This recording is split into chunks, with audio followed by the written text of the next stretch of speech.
Sí, bueno, la idea era salir fuerte, que ellos no se sintieran cómodos, atacándoles a espalda. Sabíamos que jugábamos en casa. Agradecer a la gente que ha estado hoy aquí con nosotros, que ha llenado el campo casi. Y sí, sabíamos que si salíamos fuerte les podíamos hacer daño. Ya desde el primer momento hemos tenido una ocasión muy clara, aunque era fuera de juego, y según han ido pasando los minutos, nos hemos encontrado muy bien y ha llegado el premio del gol. Hemos sabido aguantar el resultado hasta el descanso y nada más volver del descanso el segundo y nos ha tranquilizado mucho. Sí, la verdad que estábamos aquí en el banquillo desquiciados, ¿no? por el gol que nos habían marcado. Sabíamos que el golaveras era muy importante, era algo que desde aquí estábamos intentando transmitir dentro del campo para que estuvieran tranquilos, que tuviéramos posesiones largas, que ellos estaban cansados.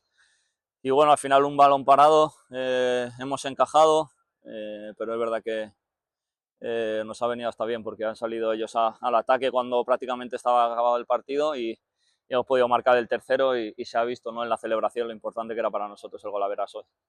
Día redondo, ¿no? Goles que sirven para ayudar al equipo, seguir sumando partidos, seguir jugando en este campo que es increíble, es mi casa y poder hacer historia es algo increíble, ¿no? No me lo imaginaba el día que pisé por primera vez la ciudad deportiva de Buñol y aquí estoy hoy, celebrando goles, celebrando partidos y celebrando victorias con nuestra gente.